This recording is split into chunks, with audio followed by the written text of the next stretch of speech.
காஞ்சி பெரியவா பொன்மொழிகள். குழந்தையாக இருக்கும்போதே நல்ல ஒழுக்கத்தையும் பக்தியையும் உண்டாக்கிவிட்டால் அவர்கள் வளர்ந்தாலும் பாதை தவறமாட்டார்கள் என்பது மகா பெரியவரின் அமுத மொழிகளாகும். அன்பால் பிறரை திருத்தி நல்வழிப்படுத்த முடியும். அன்பால் ஒருவரை திருத்தினாலும் கூட அது பெருமை தரும் விஷயம்தான். பாவ புண்ணியம் என்பது செயலை பொறுத்ததல்ல, செயல் ஆற்றுபவரின் நோக்கத்தை பொறுத்தது.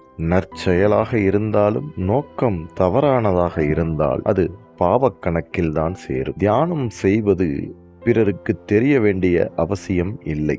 மனதுக்குள் தாயாரை சதா நினைத்து கொண்டிருந்தாலே போதும். ஆசை, கோபம், துவேஷம், பயம் ஆகிய தீய சிந்தனைகளை மனதை விட்டு அடியோடு அகற்ற வேண்டும். நம் வாழ்க்கைக்கு உயர்வு தரும் நல்ல சிந்தனைகளை மட்டுமே அனுமதிக்க வேண்டும். ஒருபோதும் விருப்பு வெறுப்புடன் செயலாற்றுவது கூடாது. நம் மனத்தை சமநிலையுடன் செயலாற்றச் செய்யும் பொழுது உண்டாகும் மகிழ்ச்சிக்கு அளவே கிடையாது. அகந்தை உணர்வு இல்லாமல் மனிதன் கடமைகளை செய்ய வேண்டும். அறியாமை என்பது வியாதிக்கு சமமானது. அறியாமை நம்மிடம் இருக்கும் வரை மகிழ்ச்சி உண்டாகாது. எந்த வீட்டில் யார் இறக்கும் தருவாயில் இருந்தாலும் யாரும் கூப்பிடாமலேயே அங்கு சென்று 1008 முறை ராமநாமம் சொல்லிவிட்டு வர வேண்டும். அந்த ஆத்மா முக்தி அடைந்துவிடும். இது ஜீவாத்ம கைங்கரியமாகும். நன்றி நண்பர்களே.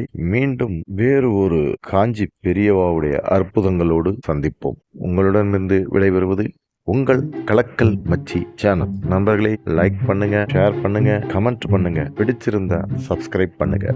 நன்றி, வணக்கம்.